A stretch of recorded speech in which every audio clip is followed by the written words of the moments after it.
आत्मदेव ने मन में विचार किया, विचार करके अब तो पड़ोसी भी आकर के कहने लगे, महाराज आपके यहाँ तुलसी का बिरवा सूख क्यों जाता है? बोले पता नहीं, जल तो रोज सींचता हूं। बोले गौ माता को आज 5-6 साल हो गए, इसको बचड़ा नहीं हुआ। ये पड़ोसी जो होते ना, इनका और कोई काम ना हो ये काम जरूर रहता, आपको याद दिला देते। पंडित जी तो विचार कर लेते थे मन में और फिर भूल जाते थे, लेकिन एक पड़ोसी ने आकर के जब ये बार बार कहा तो पूछा, पता नहीं भाई। तो पड़ोसी समाधान भी कर देता है, बोले आपके यहाँ कोई संतान नहीं है ना, इस कारण आपके यहाँ घर के द्वार का तुलसी का पौधा चलता नहीं, यही कारण है कि आपकी गौ माता ब्याती नहीं है। पंडित जी को बड़ा मन में कष्ट हुआ, दुख हुआ। मैं अहर्निश भगवत भजन करने वाला, इतनी साधुता से जीवन जीने वाला, और मेरे जीवन में भगवान ने ऐसा अभाव किया, अनशन कर लिया, वन में जाकर के बैठ गए कि अब तो परमात्मा मुझे आशीर्वाद दे, या तो अपने किसी प्रतिनिधि को भेजकर आशीर्वाद दे तभी मैं घर आऊं, नहीं तो अनशन करके भले मेरे प्राण चले जाए। आत्मदेव ऐसे ही किसी अरण्य में जाकर के किसी देव स्थान पर जाकर के बैठ गए। मन में सोच लिया कि बस अब मुझे संतान प्राप्ति का कोई उपाय मिले या तो वचन मिले तो ही यहाँ से जाए। भगवान को दया आई, एक साधु को मानो परमात्मा ने भेजा हो। साधु गए, जाकर के देखा जब पंडित जी की दशा, नेत्र से सजल नेत्र पंडित जी के। साधु पूछते हैं, कथम रोदीषि विप्रत्वं का चिंता बलीयसी वदत्वं सत्वरं मह्यं स्वस्यं दुःखस्य कारणम्। पंडित जी क्या हुआ, क्यों रो रहे हो, क्या कष्ट है? पंडित जी ने उन साधु महात्मा के तेज को देख करके मन को लगा कि हो सकता है मेरा समाधान इनके पास। अपनी सारी व्यथा क्या सुनाई, विवाह को इतने साल हो गए हैं, अभी तक कोई संतान प्राप्त नहीं हुई, महाराज कृपा करें, ऐसा कोई आशीर्वाद दे कि मुझे पुत्र की प्राप्ति हो जाए। अब महात्मा जो थे वो बड़े वेदांत पर भाष्य करने वाले थे, वेदांत का प्रवचन करने वाले थे। मुस्कुरा करके कहने लगे, अरे आत्मदेव आपको पुत्र नहीं है ना, आपको पुत्र नहीं है तो इसमें रोने की जरूरत क्या है? अरे पुत्र हो भी जाए, कई लोगों को संतान है, पुत्र हो भी जाए तो उसका काम कितना है? बोले अंतिम में जलती हुई चिता में लकड़ी से उस कपाल को फोड़ करके 1 लोटा घी डालना, इतना ही तो काम है। सोचो तो भाई, वंश का उद्धारण, वंश का नाम चलाने, तो सब छोड़ो, फालतू की बातें। बोले तुम्हें पुत्र नहीं है इसलिए रो रहे हो, और मैं तुमसे कहूं कि जिसको पुत्र हो ना उस पर तो हरि की कृपा है, लेकिन जिस पर पुत्र नहीं हो उस पर भगवान हरि की विशेष कृपा। क्योंकि आप पुत्र संतान की प्राप्ति की इच्छा इसीलिए रखते हो कि वंश का, बोले वो कुछ ऐसा, और वो भी कब? जब पुत्र आपका सपूत निकले तब। आपको पुत्र नहीं है तो और 2-4 साल रो लोगे आत्मदेव, लेकिन पुत्र हो जाए और 1 साल 2 साल 5 साल में मर जाए तो भी 1-2 महीना रो लोगे, लेकिन पुत्र हो और वो कपूत निकल जाए तो जीवन भर रोना पड़ेगा। जब ज्ञान की बातें चलने लगी, देहाभिमान से परे बातें चलने लगी, देह देह में अनासक्ति की बातें चलने लगी, आत्मदेव ने कहा बस महाराज मुझे माफ करो। लगता है आपको प्रवचन सुनाने वाला कोई मिला नहीं इतने समय से, इसलिए सारा प्रवचन मुझे ही सुना रहे। अरे मैं दुखी हूँ, मुझे कष्ट है, मुझे संतान चाहिए, मुझे पुत्र चाहिए, और आप अपना लगे ब्रह्म ज्ञान में काम करने। नहीं नहीं, पुत्र देने का आशीर्वाद हो आपके पास तो दो, वरना मुझे क्षमा करो, मैं आपका प्रवचन सुनने वाला नहीं। आत्मदेव की बात को सुनकर महात्मा जी राजी हुए, अपने झोली से फल निकाला, फल निकाल करके आत्मदेव को दिया, कुछ नियम बताया। पंडित जी, पंडिताइन को जाकर के ये फल खिला दीजिएगा, भगवत कृपा से आपको सुंदर पुत्र की प्राप्ति होगी। और फिर जाते जाते कहा, लेकिन ध्यान रखना, अनन्य ममता विष्णु हो, ममता प्रेम संगता, भाव स एव सांद्रात्मा, बुधे प्रेमानि जायते। ये फल खिलाने से पहले एक बार और सोच लेना आत्मदेव, अगर तुम्हें पुत्र नहीं है तो मैं फिर कहता हूँ कृष्ण को अपना पुत्र मान लो, गोविंद को अपना पुत्र मान लो। वो एक ऐसा नाता है जो कभी नहीं तोड़ेगा, कभी तुमसे दूर नहीं जाएगा। अनन्या ममता विष्णु, जो ममता तुम्हारी पुत्र में, उस अनन्य ममता को तुम विष्णु में मान लो। लेकिन आज आत्मदेव को कोई ज्ञान लगा नहीं और आत्मदेव यहाँ से प्रस्थान कर गए। भगवान धुंधली के पास जाकर के पंडित जी ने वो फल दिया और फल देकर के सारी कथा कह सुनाई। महात्मा जी ने आशीर्वाद स्वरूप ये फल दिया है, इस फल से हमको संतान की प्राप्ति होगी, पुत्र की प्राप्ति होगी। फल दिया, कुछ नियम बताए। पंडित जी यजमान वृत्ति के लिए प्रस्थान कर गए। धुंधली ने सोचा कि ये फल मैं खाऊंगी, मुझे कई नियम पालने पड़ेंगे, मेरे शरीर को बहुत कष्ट होगा। और खबर नहीं वो पुत्र जो मेरी कोख में आए, अगर शुभदेव की तरह 12 साल तक मेरे गर्भ में रह जाए तो मुझे कितना दुख सहन करना पड़ेगा। ये धुंधलापन है साहब जीवन का, ये अस्पष्टता है जीवन की। साधु के प्रसाद पर संशय, जो केवल अपने देहाभिमान में ही अहरनिश रत रहता है, वो अपने अलावा और किसी का भला क्या सोच पाए। ये धुंधलापन इस धुंधली का नष्ट नहीं हो पा रहा। नहीं, ये फल मुझे नहीं खाना है। विचार किया और उसी समय इसकी एक बहन थी। उस बहन के यहाँ 6 पुत्र थे और एक और पुत्र गर्भ में था, एक और संतान गर्भ में थी। तो इसने विनिमय कर लिया, सौदा कर लिया कि देख तेरे घर पर धन का अभाव है, संतान का कोई अभाव नहीं, और मेरे घर पर अरबों रुपए की संपत्ति है, लेकिन इसको कोई खाने वाला नहीं।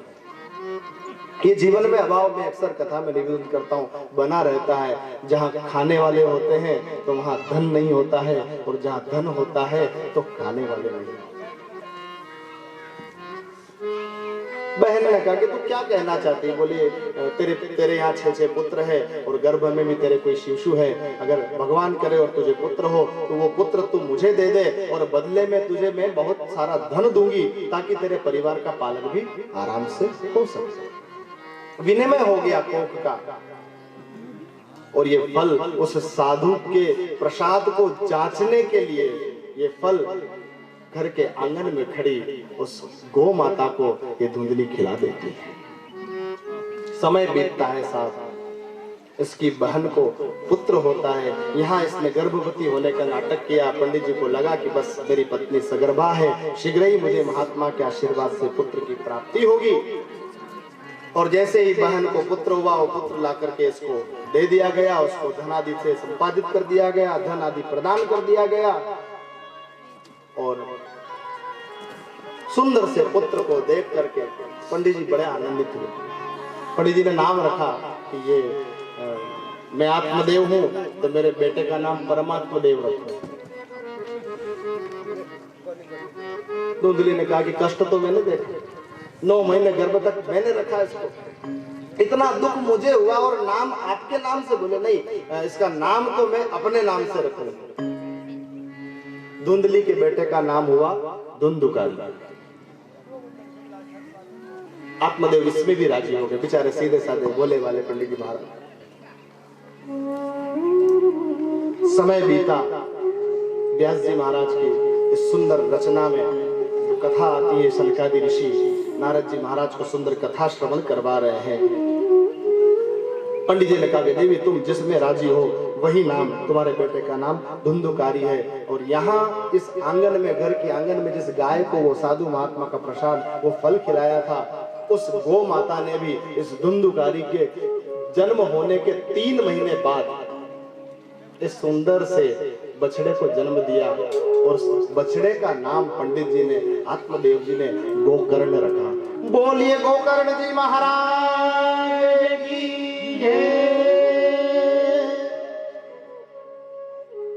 गोकर्ण पंडितो ज्ञानी धुंधुकारी महाखल। पंक्ति में श्रीमद् भागवत में इन दोनों संतानों का परिचय दे दिया। गोकर्ण नाम इसलिए रखा साहब उनका क्योंकि वो हुए तो गाय के बछड़े हैं, लेकिन आशीर्वाद साधु महाराज का था। पुत्र का आशीर्वाद आत्मदेव को मिला था। आत्म स्पर्श का बड़ा विज्ञान है। आत्मदेव का स्पर्श उस फल को, उन महात्मा जी का स्पर्श उस फल को लगा था। इस गौ माता को ये फल ग्रहण करने को मिला। आत्मदेव जी महाराज अपने साधना से उपार्जित आय के द्वारा जो प्राप्ति होती थी उससे इस गौ माता का पालन करते थे। इस गौ माता की मति सात्विकी थी, इसलिए इस गौ माता से बछड़ा हुआ, लेकिन उसके वो पूरा जो शरीर था वो शरीर पुरुष जैसा था, केवल गौ माता के जैसे उसके कान, इसलिए इनका नाम गोकर्ण रखा गया। दोनों को विद्या अर्जन के लिए पंडित जी के द्वारा भेजा गया, लेकिन धुंधुकारी के अंदर स्वार्थ की बुद्धि के लक्षण थे। उस धुंधली की बहन ने स्वार्थवश अपनी कोख का सौदा किया था, मुझे धन मिले, ये भाव उसका था। इस कारण से वो लंपटता उस धुंधुकारी में आई। धन कभी देखा नहीं उसने, इतना धन देकर के बहुरा गया। गोकर्ण जी महाराज यहाँ से प्रस्थान कर गए देशाटन के लिए। विद्यार्जन करके जब दोनों आए, धुंधुकारी को कोई ज्ञान नहीं, गोकर्ण जी ज्ञान प्राप्त कर देशाटन के लिए प्रस्थान किए हैं। और यहाँ धुंधुकारी का स्वभाव बिगड़ने लगा। माँ को अच्छा लगता था जब बेटा पैसे लेकर के बाजार जाता था, चीज लेकर के आता था।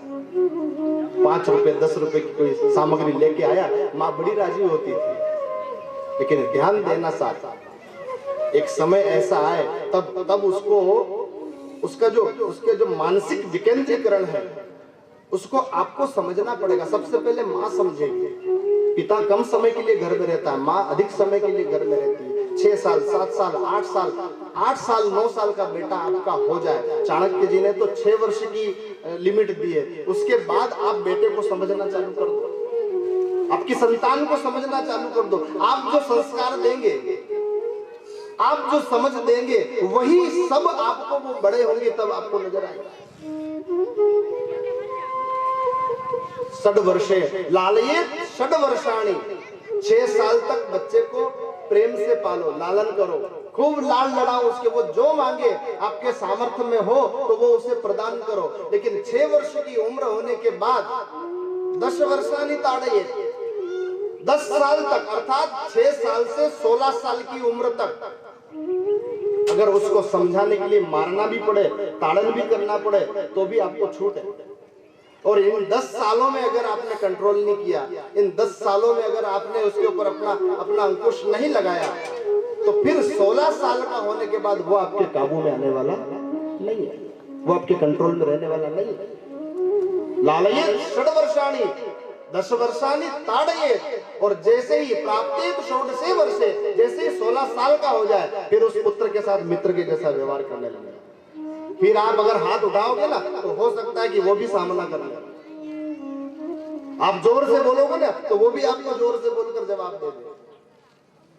मेरा निवेदन है, आप कथा सुनने आते हैं, आपके घर में छोटे छोटे बच्चे हैं, नाती है, पोते हैं, बेटे हैं, बच्चे हैं, बेटियां हैं, 6 साल से लेकर 10 साल के बीच जहां तक हो उनमें अच्छी समझ का विकास करना। और आपसे न समझे तो ऐसे कई कथा भागवत हो, कोई साधु महात्मा के पास कभी आप जाओ तो अपने बच्चे को लेकर के जाना। वो 4 बात अच्छी कहेंगे ना तो हो सकता है अंतर मन में, अवचेतन मन में कोई न कोई बात बैठ जाए और उसका जीवन का उद्धार हो जाए, कल्याण हो जाए।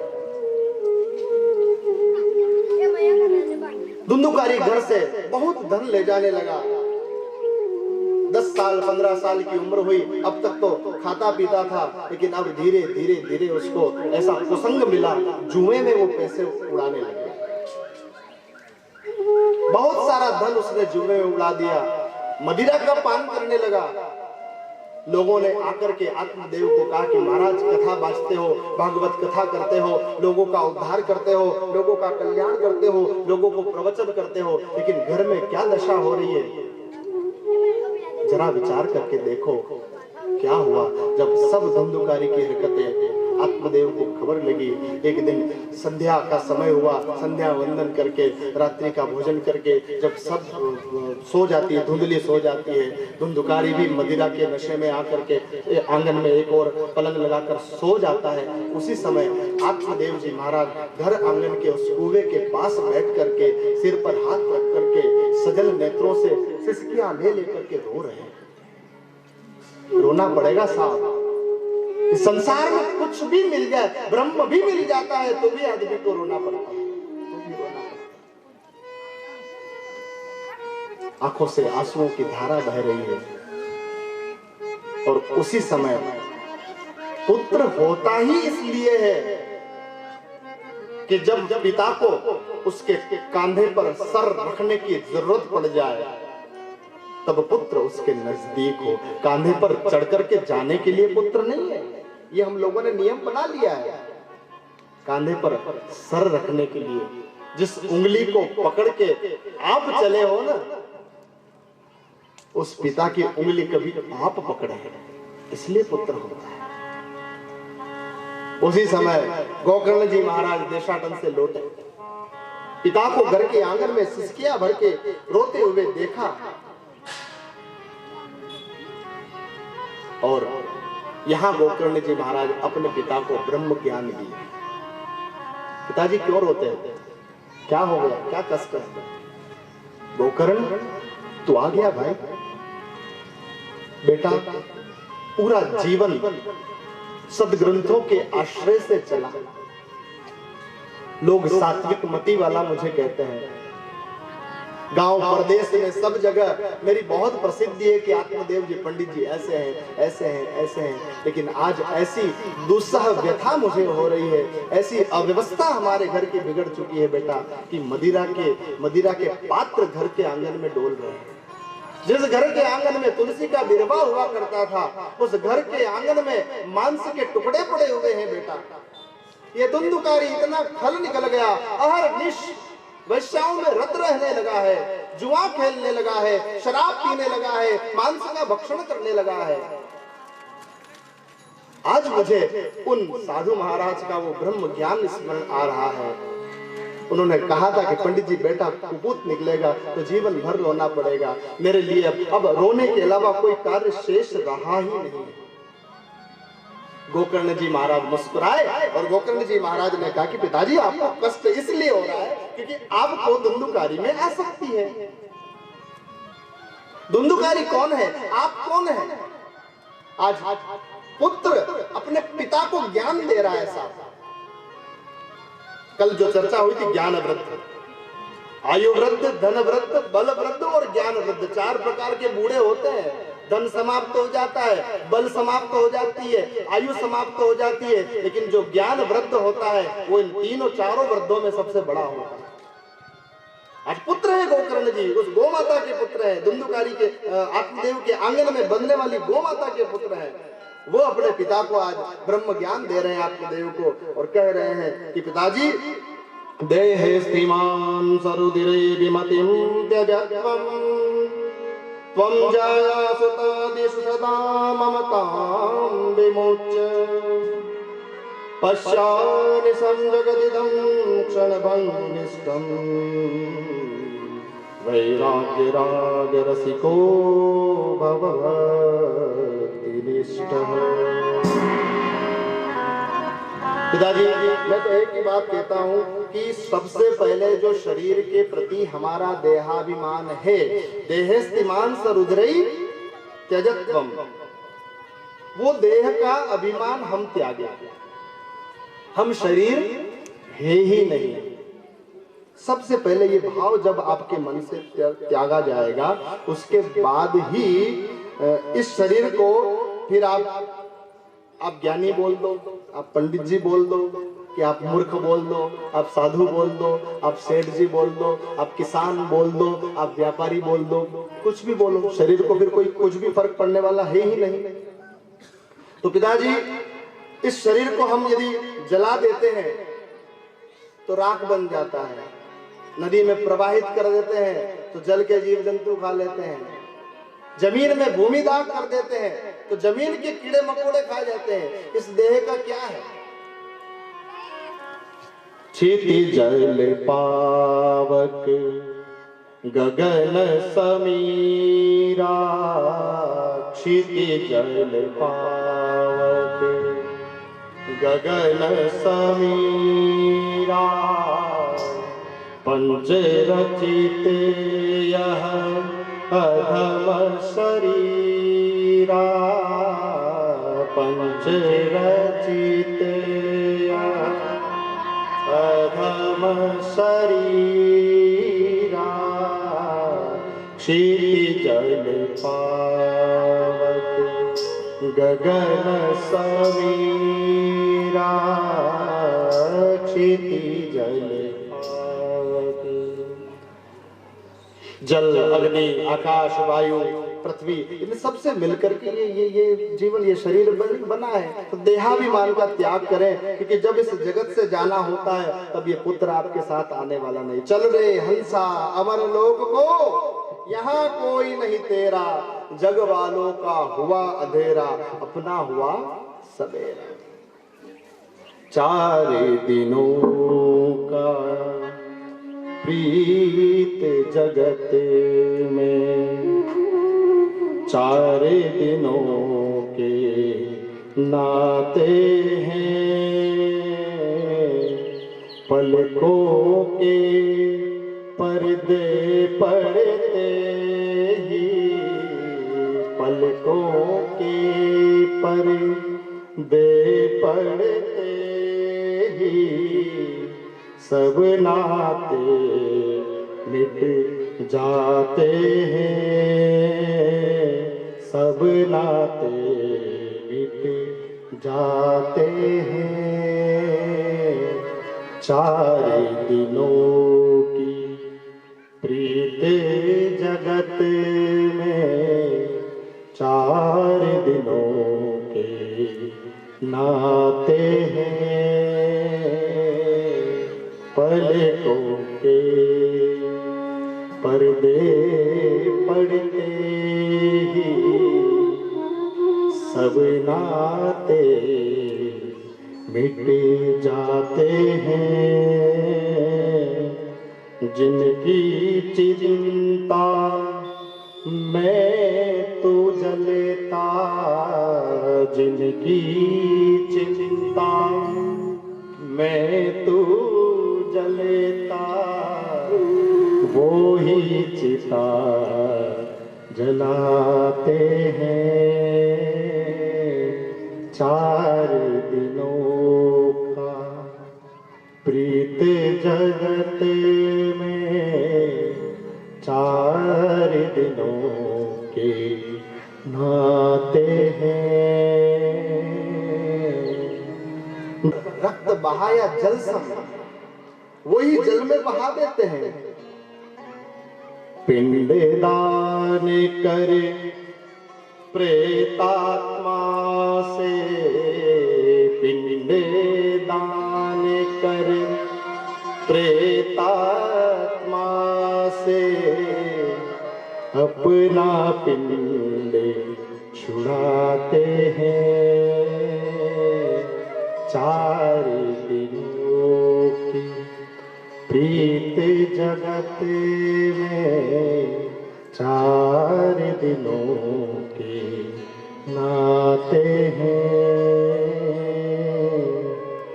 चौथे से 40वें दिन तक हर एक रस्म निभाते हैं। मृतक के लौटाने का कोई जोखिम नहीं उठाते हैं। कहीं लौट ना आ जाइए। दशाकर्म के पिंड, एकादशा के पिंड, द्वादशा, पंडित जी सब अच्छे अच्छे से कराना। क्यों भाई? कि कहते पाचा नहीं गया। गंगा जी में बाहर लेके जाएंगे ना, तो वहां भी बड़े बुजुर्ग के भेजते हैं कि वहां थी यदि चालो नहीं अस्थियां विसर्जित करने, तो यूं मत कीजिए कि चालो, नहीं तो भी हंडे ही जाएगा। और बहुत सारे आ भी जाते हैं। ए भाई बावल कहाँ है, हरिद्वार कहाँ है, आ भी जाते हैं कई सारे लोग। अब छोड़ने गए ना, चलो बोलो इतने में।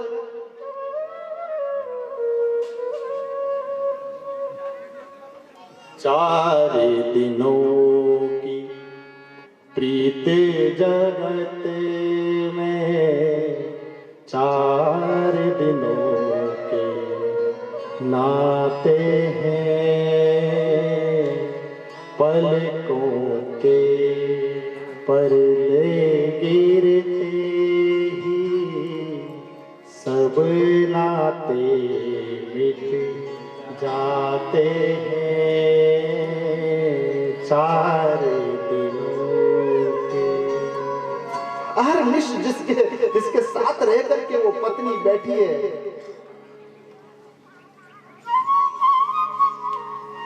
पूरा जीवन जिसने बिता दिया, जिन बच्चों को उंगली पकड़ के चलना सिखाया। एक ऐसी अवस्था होती है जब 4 दिन के लिए पिता घर से बाहर चला जाए, बच्चे रोते हैं फोन लगा करके, आंखों से आंसू बहते हैं, पिताजी कब आओगे, पिताजी कब आओगे। लेकिन फिर एक समय ऐसा आ गया जब वो देह चली गई, पलकों के पर्दे गिरते ही सब नाते मिट जाते हैं,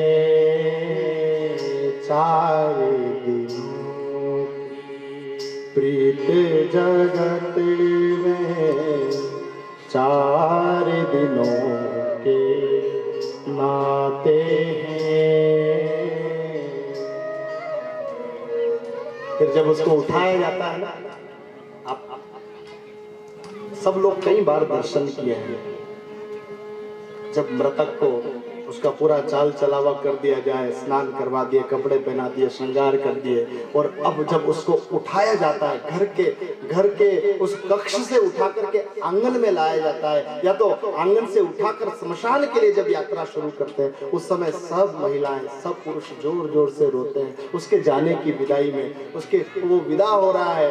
अब वास्तविकता में माने तो मर तो वो रात को ही गया, अब तो खाली शरीर ही बचा है, लेकिन उस शरीर से हमारा जब तक देहाभिमान से हम मुक्त न हो, तब तक आपको इन सब चीजों के चक्कर में पड़ना पड़ेगा कि कोई मुझे बुरा कह रहा है, कि कोई मुझे भला कह रहा है, कि कोई मुझे अच्छी जगह बिठा रहा है, कि कोई मुझे गलत जगह बिठा रहा है, कोई मुझे सम्मान नहीं दे रहा है, कोई मेरा अपमान कर रहा है। जब देहाभिमान से व्यक्ति मुक्त हो जाए, देह से अनासक्ति भाव आ जाए, तब बस पेट भरना है, कुछ मिल जाए तो खा ले, पेट भर जाए, न मिले तो प्रभु का भजन ज्यादा होगा। कोई सम्मान दे दे, अच्छी जगह बिठा दे तो बैठ जाए, न बिठाए तो पूरी पृथ्वी परमात्मा की है ही।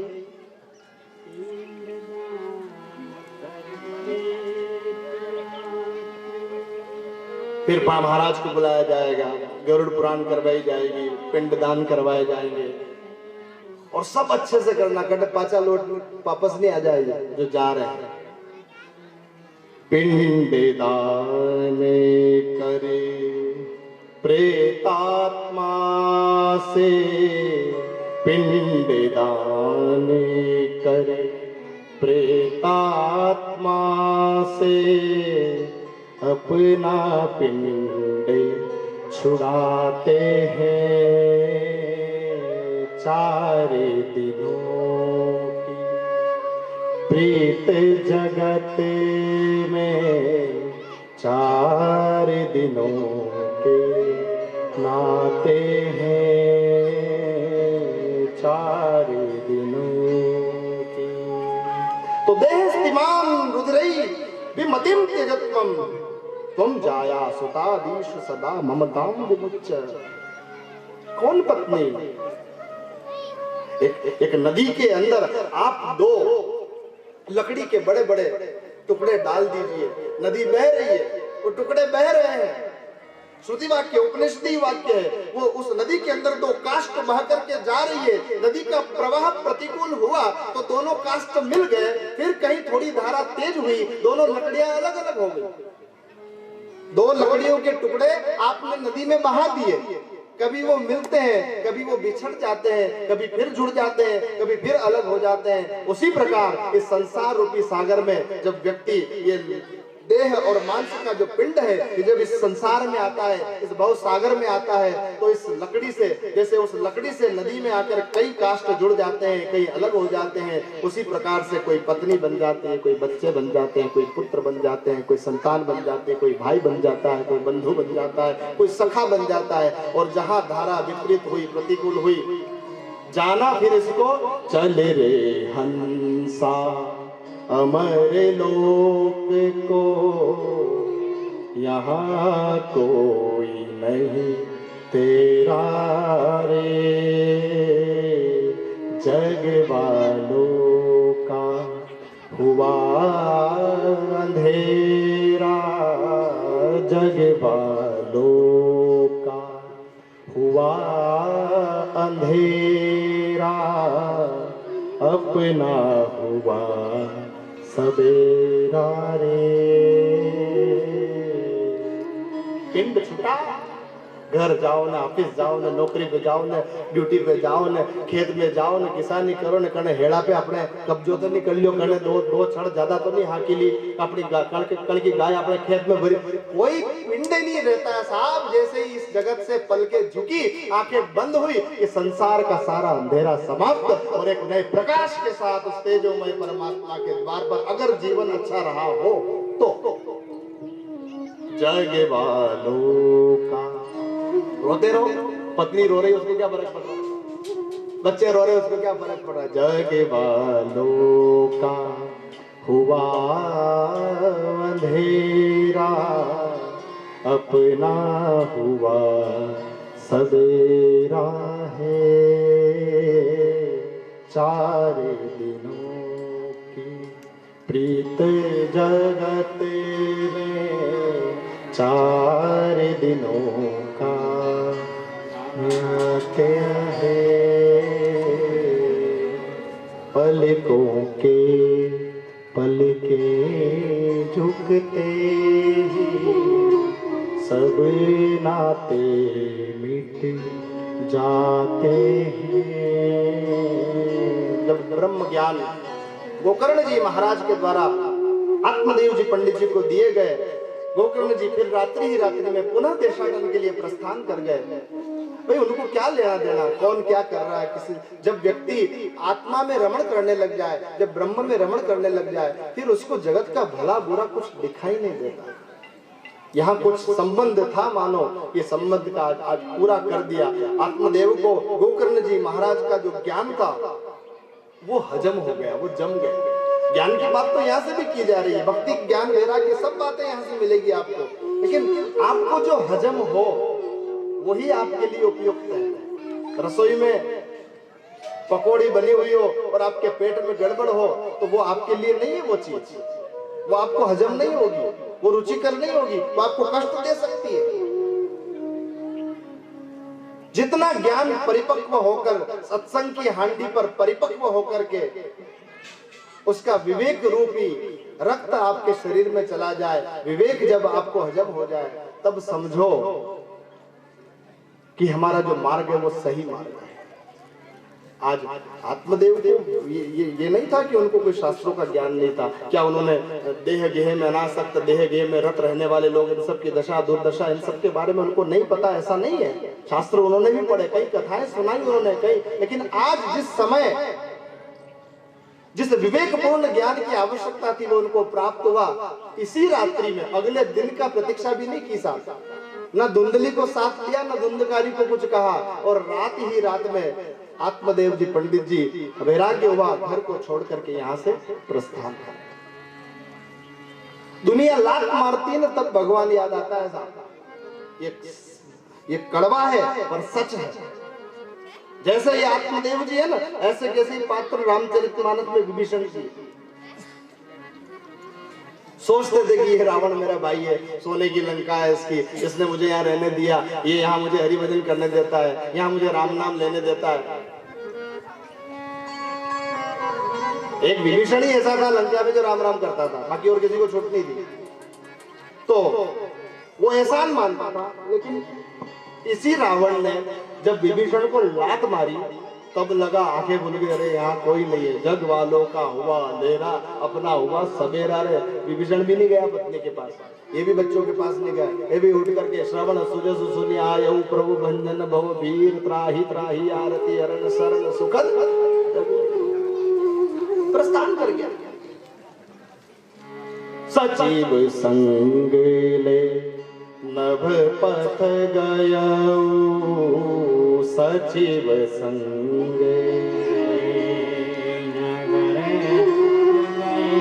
आकाश मार्ग से भगवान के चरणों में चला गया। आज गोकर्ण जी महाराज के उपदेश को पा करके आत्मदेव जी वन में जाकर के वानप्रस्थ आश्रम का आनंद लेने लगे। और यहाँ धुंधली जो थी, ध्यान देना, आपका जीवन अगर पूरा अंधेरे में है तो सत्संग करना, कुछ अस्पष्टता है तो भी सत्संग करना, अज्ञान है तो भी सत्संग करना। यहाँ से कुछ मिले उसके पक्ष में मत रहना, मैं आपसे हाथ जोड़ करके निवेदन करूं। यहाँ से आपको कुछ मिले ये सोच रख करके मत आना, यहाँ मुझसे कुछ दूर होगा, यहाँ आपसे कुछ चला जाएगा, ये भाव रख करके आना। क्या चला जाएगा? अज्ञान चला जाएगा। क्या चला जाएगा? भय चला जाएगा। क्या चला जाएगा? जो संसार पर अधिक भरोसा है वो कम हो, अज्ञान कम हो, भय कम हो। फिर ज्ञान मिले ना मिले उसकी चिंता करने की बात नहीं है। अज्ञान तो दूर हो, अंधकार दूर होगा तो प्रकाश तो स्वतः ही आ जाएगा ना। प्रकाश को बुलाने की कहाँ आवश्यकता, प्रकाश तो वैसे ही। और यहाँ आए हो, संकीर्तन कर रहे हो, भजन कर रहे हो, कथा को सुन रहे हो, कुछ तो समझ में बैठेगा। आज उस धुंधली की ऐसी दुर्दशा हुई साहब, पिताजी चले गए, धुंधकारी और स्वच्छंद हो गया। अब तो माँ को मारने लगा, उसके जो गहने थे वो भी छीन लिए, उनको बाजार में बेचकर उससे जुआ खेलने लगा, वैश्याओं में रत रहने लगा। दुखी होकर के उस धुंधली ने उस घर के ही आंगन में बने कुएं में कूद करके आत्महत्या कर ली। धुंधली की मृत्यु हुई। अब धुंधकारी और अधिक स्वच्छंद हो गया। माँ है नहीं, पिताजी वन चले गए। अब उसने उन वैश्याओं को, नगर गणिकाओं को अपने घर में ही ला करके रख दिया। उनको धन चाहिए, सारा धन समाप्त हो गया, सारी तिजोरियां खाली हो गई। वो जब धन मंगवाती तो धुंधकारी चोरी करने लगा। एक दो बार वहां के राजा के हत्थे चढ़ गया, कुछ दिनों की सजा मिली, फिर मुक्त हुआ। वैश्याओं ने सोचा कि ये अगर पकड़ा जाएगा, कहीं हमारा नाम आया तो हम भी राजदंड के अधिकारी बनेंगे, राजा के कोप के भाजन बनेंगे। इसलिए वैश्याओं ने जितना भी धन उस धुंधकारी के पास चोरी के द्वारा अर्जित किया हुआ था, वो सब धन उस धुंधकारी से छीन लिया और उस धुंधकारी के हाथ पैर बांध करके जलते हुए कोयले उस धुंधकारी के मुख में डाल दिए और धुंधकारी की हत्या कर दी। हत्या करके उस भवन में ठाकुर जी के वैकुंठ भवन जैसा सुंदर महल था इन आत्मदेव जी पंडित जी का। क्या दुर्दशा हुई सर। मेरा परमात्मा कब किसको क्या बना दे, कब किसको क्या दे दे, कब कौन किस स्थिति पर चला जाए, इसका कोई अनुमान नहीं लगा सकता। कहा ज्ञानी आत्मदेव के घर में धुंधकारी खल, उसी घर में गड्ढा खोद करके उसी घर में इस धुंधकारी को गाड़ दिया और उस धन को लेकर रात ही रात में वेश्या इस गांव को छोड़ करके चली गई। गोकर्ण जी महाराज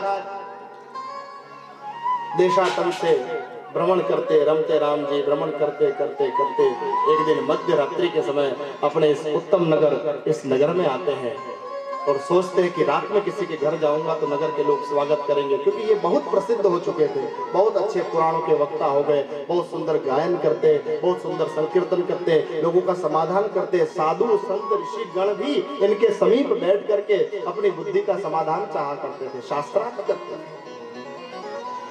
गोकर्ण जी महाराज ने सोचा कि रात्रि में किसी को कष्ट होगा। साधु जो होता है ना साहब, वो किसी को कष्ट नहीं देता, न स्वभाव से, न वाणी से, न व्यवहार से। जो अपने स्वभाव से, अपनी वाणी से, अपने व्यवहार से किसी को कष्ट न दे, वो साधु है। गोकर्ण जी ने सोचा कि यही घर के आंगन में रात्रि विश्राम करूंगा, सुबह भोर होते सब लोगों से भेंट कर लूंगा।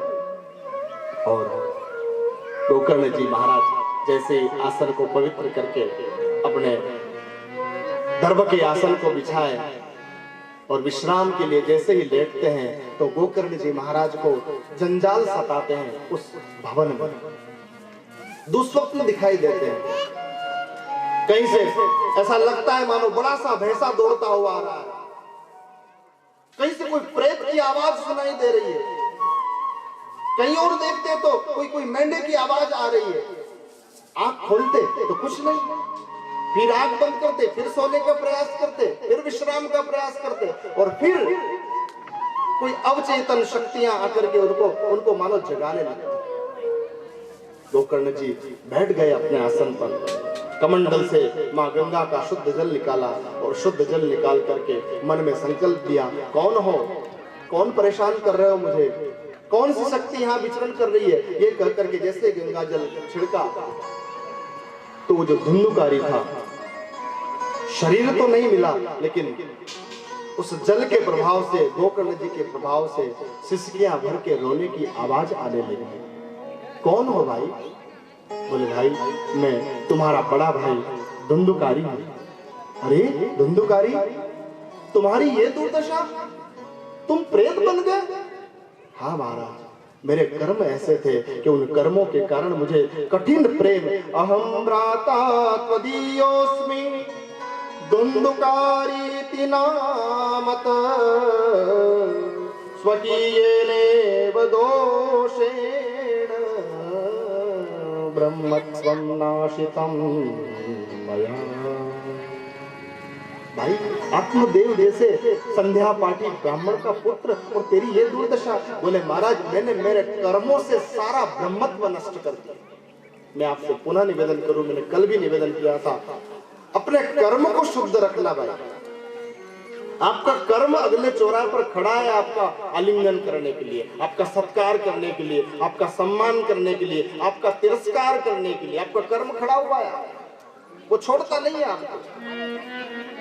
आज धुंधुकारी कह रहा है स्वकीयेनैव दोषेण ब्रह्मत्वं नाशितं मया, मेरा सारा ब्रह्मत्व नष्ट हो गया और मैं कठिन प्रेत बन गया हूं।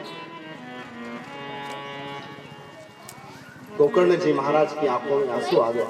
अरे पंडित जी, मैंने तो सोचा था कि तुम्हारे मृत्यु का समाचार मुझे प्राप्त हो गया था, तब मैंने गया में तो हमारे लिए श्राद्ध कर दिया, तब मैंने सोचा था कि गया में पिंडदान हो गया है, अब तो उसकी सदगति हो गई होगी धुंधुकारी की, लेकिन गया में श्राद्ध करने के बाद भी तुम्हारी सदगति नहीं हुई। बोले महाराज आप गया में 1000 बार श्राद्ध कर दो तो भी मैं इतना मेरा जो कर्म है इतना खराब है, तब भी मेरी सदगति नहीं होगी। क्या करना चाहिए? रात्रि बीती है, सुबह भोर में जब गोकर्ण जी महाराज संध्या वंदन किए हैं तब भगवान सूर्य नारायण को, इतना तप था गोकर्ण जी महाराज का कि सूर्य नारायण भगवान को रोका और सूर्य नारायण को रोक करके गोकर्ण जी महाराज ने पूछा कि मेरा जो भाई है धुंधुकारी, आत्मदेव पंडित जी का जो पुत्र है, जो महाप्रेत बन गया है, हे भगवान सूर्य नारायण आप समाधान करें, उसकी सदगति कैसे हो। सूर्य नारायण रुकते हैं और रुक करके गोकर्ण जी महाराज को कहते हैं, श्रीमद् भागवताम सप्ताह वाचनम कुरु। श्रीमद् भागवत की जो कथा है उस कथा से इसकी मुक्ति होगी। श्रीमद् भागवतान मुक्ति ही सप्ताह वाचनम कुरु। श्रीमद् भागवत कथा का आप वाचन करें, उस कथा को सुनने से मुक्ति होगी। ये नारद जी का प्रश्न है सनकादि ऋषियों से कि महाप्रेत कैसे मुक्त हुआ, उस प्रश्न के समाधान में ये कथा हो रही है। गोकर्ण जी महाराज ने सुंदर सी व्यवस्था करी, उसी जो उनका घर था उस घर के बाहर की तरफ एक वट वृक्ष था, उस वृक्ष के नीचे गोकर्ण जी महाराज ने आसन लगाया है। सूचना हो गई पूरे संपूर्ण नगर में कि गोकर्ण जी महाराज आए हैं, सत्संग करेंगे, कथा सुनाएंगे। गोकर्ण जी महाराज ने आह्वान किया उस धुंधुकारी का, लेकिन धुंधुकारी जो था वो प्रेत के रूप में था, हवा के रूप में था, वायु के रूप में था, इसलिए वो रुक नहीं पाया एक जगह। कभी आता कभी यहाँ से उड़ जाता, वायु के साथ साथ वो उसकी गति होने लगी। तब वहां एक 7 गांठ का एक बांस लगाया गया। उस बांस के गांठ में आकर के वो धुंधुकारी आकर के विराजमान हो गए। गोकर्ण जी महाराज ने सुंदर मंगलाचरण किया। सच्चिदानंद रूपाय विश्वोत्पत्त्यादि हेतवेदा पत्र विनाशाय श्री कृष्णाय वयं नमः। भगवान कृष्ण कन्हैया लाल का नाम लेकर के जय जयकार करके सुंदर श्रीमद् भागवत की कथा श्रवण करवाई। पहले दिन की कथा हुई, पहली गांठ टूटी। दूसरे दिन की कथा हुई, दूसरी गांठ टूटी। तीसरे, चौथे, पांचवें, छठे और 7वें दिन की जैसे ही कथा संपूर्ण हुई, वो धुंधुकारी उस सप्त गांठ के बांस से मुक्त होकर के एक सुंदर सा देव जैसा शरीर लेकर के इस कथा में प्रकट हुए। बोले गोकर्ण जी महाराज की जय। भागवत महापुराण की जय। कृष्ण कन्हैया लाल की। गोविंद मेरो है गोपाल मेरो है, गोविंद मेरो है गोपाल मेरो है, गोविंद मेरो है गोपाल मेरो है, गोविंद मेरो है गोपाल मेरो है। श्री बाके बिहारी नंदलाल मेरो है, श्री बाके बिहारी नंदलाल मेरो है, गोविंद मेरो है गोपाल मेरो है, गोविंद मेरो है गोपाल मेरो है, गोविंद मेरो है गोपाल मेरो है, गोविंद मेरो आइए प्रेम से गोपाल मेरो है।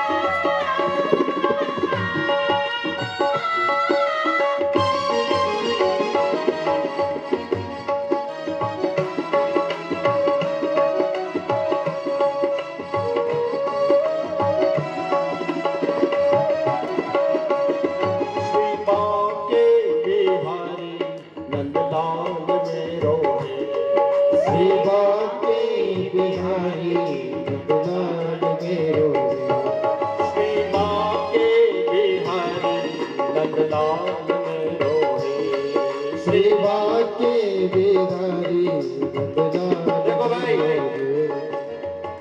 मैंने कल भी निवेदन किया था कि जब कथा कहें तब प्रेम से शांति से बैठ करके सुनो, लेकिन जब संकीर्तन गाया जाए तब आप सबको हमारा साथ देना है। ये गला है ना, ये गला सोने का हार पहनने से सुहावना लगता है। गले में सोने की चेन पहन लो, रुद्राक्ष की माला पहन लो, सोने का हार पहन लो तो गला सोहता है सोने का हार पहनने से, लेकिन कंठ सोहता है हरि का नाम लेने से, गोविंद का गुणगान करने से। और शर्माना मत। मैंने देखा है साहब, गांव में बारात आवे ने तो 60-60 साल का बूढ़ा लोग वही डीजे पर ऐसे ठुमक ठुमक करके नाचते हैं, लेकिन उनको यहाँ कथा में ताली बजाने की कह दो ना तो उनके हाथ दुखने लगते हैं। माला फेरू तो मारा हाथ गणा दुखे, नोट गणवा में गणा राजी, मारा बूढ़ा माजी। भजन करो ने राजी राजी, कल चर्चा हुई थी ना। सब गर्दन तो ऐसे हिलाते कि बस आज यहाँ से कथा सुन के गए सब ब्रह्मज्ञानी बन गए। तो भैया व्यासपीठ चली जाए उसके बाद में कुछ मानना न मानना आपकी मर्जी, लेकिन हम यहाँ से कहें तब तक तो मानो। और सबसे पहले मैं आप सबसे निवेदन करूं, समिति के सब सदस्य नवयुवान भाई पीछे बैठे हुए हैं, सब थोड़ा सा अलर्ट हो जाए। सबसे मेरा निवेदन है सब लोग पहले एक ताल में आ जाओ। ये जीवन एक संगीत है साहब, और जिसने इस जीवन के संगीत में ताल से ताल मिला लिया वही जीवन का आनंद ले पाया, बाकी तो जा ही रहा है। महाराज जी, बहुत सारे लोगों का मुंह ही ऐसा रहता है, अब उनके मुंह को देखो तो लगता है कि सालों से हंसे ही नहीं निकालता। तो कथा में आए हो ना, थोड़ा मुस्कुराओ और प्रेम से ताली के साथ इस संकीर्तन में ताल मिलाओ सब अपनी अपनी। देखे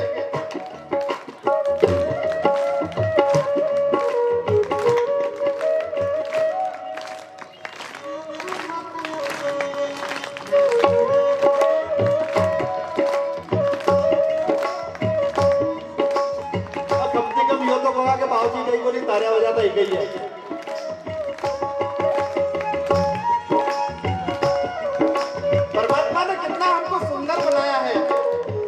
परमात्मा ने कितनी बड़ी कृपा करी हम लोगों के ऊपर कि हम उनके आश्रय में बैठकर, भगवान बसवाड़िया महादेव की गोद में बैठकर, बालाजी महाराज के आंगन में बैठ करके उसके नाम का, गोविंद के नाम का संकीर्तन कर रहे हैं प्रेम से। गोविंद मेरो है, गोविंद मेरो है, गोपाल मेरो है, श्री बाके श्री बाके बिहारी नंदलाल मेरो, श्री बाके बिहारी नंदलाल मेरो है, श्री बाके बिहारी नंदलाल मेरो है।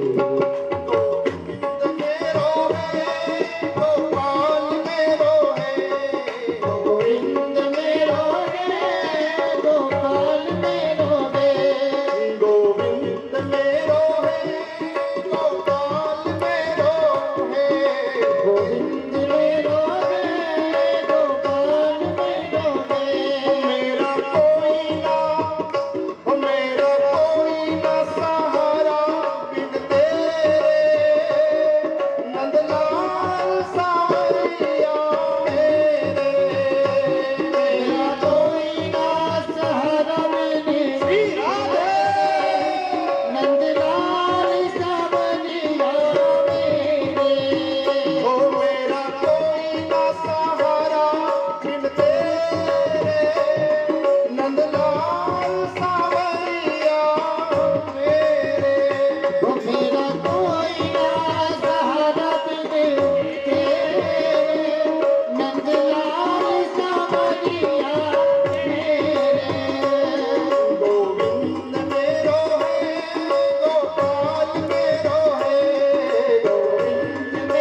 दुनिया सारी